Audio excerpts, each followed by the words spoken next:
पाप और पुण्य का फल हमारे जीवन के कर्मों का परिणाम होता है। जो अच्छे कर्म करता है उसे पुण्य का फल मिलता है और जो बुरे कर्म करता है उसे पाप का फल भुगतना पड़ता है। हमारे कर्म न केवल हमारे वर्तमान को प्रदर्शित करते हैं बल्कि भविष्य में भी उनका असर दिखाई देता है। इसलिए ये जरूरी है कि हम सदैव सही मार्ग पर चलें और अपने कर्मों पर ध्यान दें। तो आइए दोस्तों बढ़ते हैं आज की कहानी की ओर। दोस्तों, बहुत समय पहले की बात है। एक छोटे से गांव में राम नाम का एक व्यक्ति रहता था। राम गांव का सबसे अमीर और प्रभावशाली व्यक्ति था, लेकिन साथ ही वह अत्यंत घमंडी और निर्दयी भी था। उसका मानना था कि धन और शक्ति से वह किसी भी नियम और नैतिकता से ऊपर है। उसने गांव के कई गरीबों को लूट लिया, उनकी जमीनों पर कब्जा कर लिया और उन्हें अत्याचार सहने पर मजबूर किया। गांव के बुजुर्ग और ज्ञानी उसे बार बार समझाने की कोशिश करते, राम, यह मत भूलो कि संसार में हर कर्म का हिसाब होता है। जो जैसा करता है वैसा ही फल उसे मिलता है। अगर तुम बुरे कर्म करोगे तो उसका परिणाम भी बुरा ही होगा। लेकिन राम ने उनकी एक न सुनी। उसे लगता था कि उसके पास इतना धन और शक्ति है कि कोई उसका कुछ नहीं बिगाड़ सकता। समय बीतता गया और राम की संपत्ति और भी बढ़ गई, लेकिन साथ ही उसके बुरे कर्मों का बोझ भी बढ़ता गया। उसने न जाने कितने लोगों को धोखा दिया और उनका जीवन बर्बाद कर दिया। धीरे धीरे गांव के लोग भी उससे दूर होने लगे और उसकी प्रतिष्ठा गिरने लगी। पर राम को इससे कोई फर्क नहीं पड़ा। वह अपने अहंकार में डूबा रहा।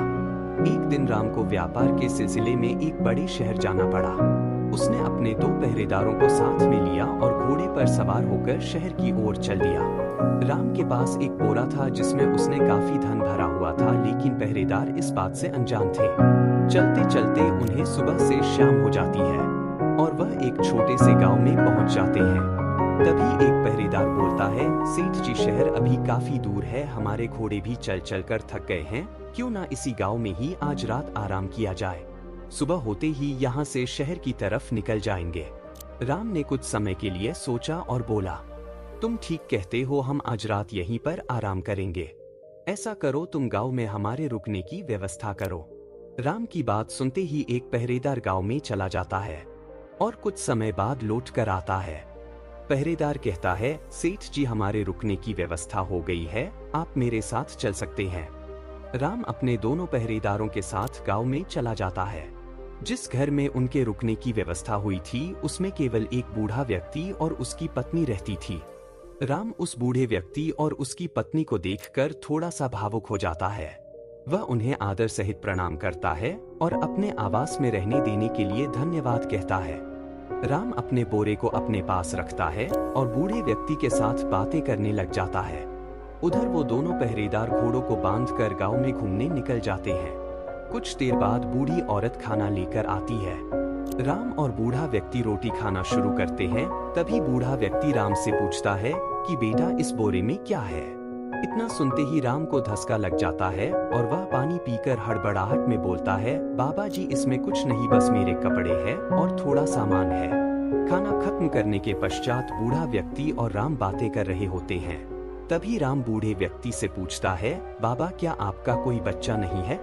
इतना सुनते ही बूढ़े व्यक्ति की आंखों में आंसू आ जाते हैं और बूढ़ा व्यक्ति कहता है, बेटा, हमारा भी एक लड़का था, पर अब वो इस दुनिया में नहीं है। उसने आत्महत्या कर ली थी कुछ साल पहले। बूढ़े बाबा और अम्मा की लाचारी देखकर राम को उन पर तरस आ जाता है। राम उनसे पूछता है, आखिर ऐसा क्या हुआ था जिस वजह से उसको अपनी जान की कुर्बानी देनी पड़ी?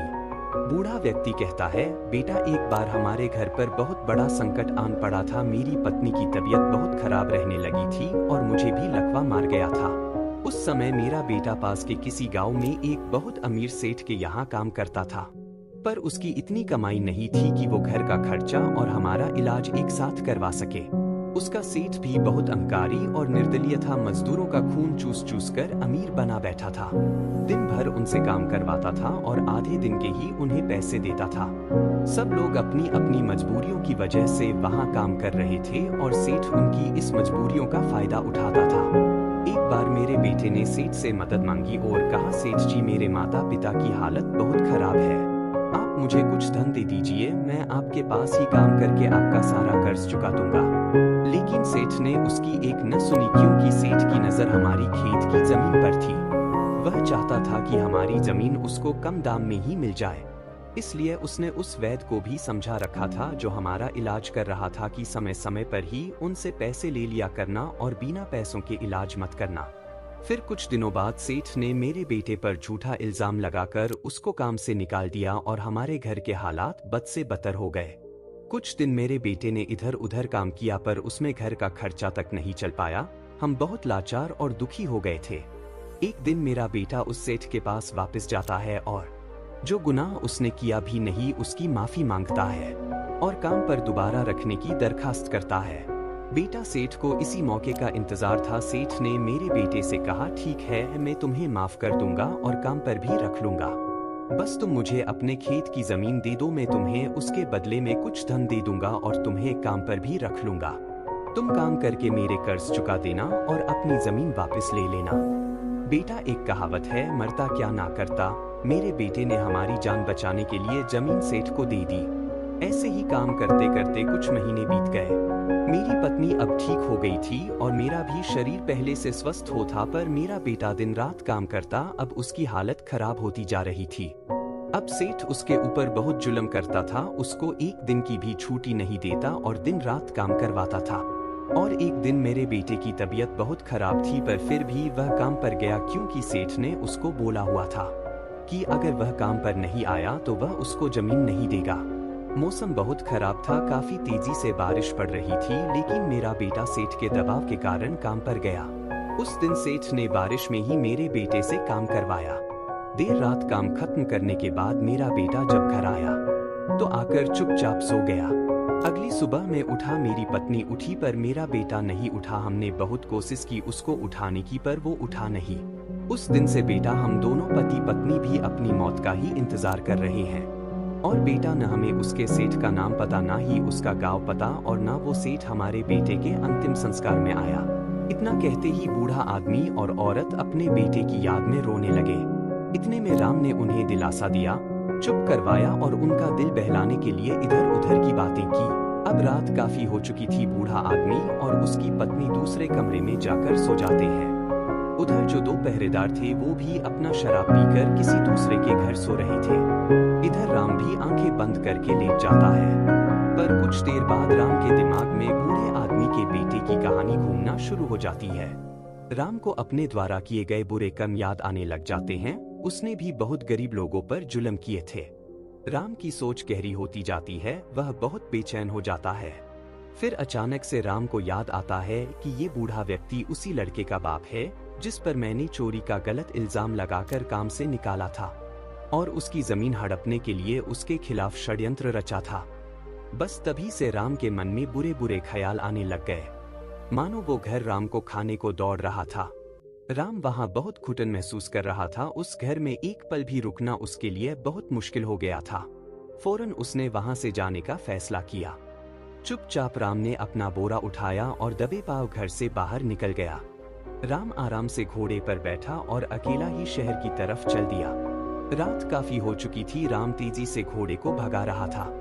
गांव से कुछ दूर जाते ही एक जंगल था। जब राम उस जंगल में से गुजर रहा था तो रास्ते में उसे एक चोरों के गिरोह ने घेर लिया। उन्होंने उसकी सारा धन लूट लिया और उसे बुरी तरह पीटकर जंगल में फेंक दिया। राम अधमरी हालत में पूरी रात जंगल में पड़ा रहा। सुबह की पहली किरण के साथ वहां से एक साधु गुजरे।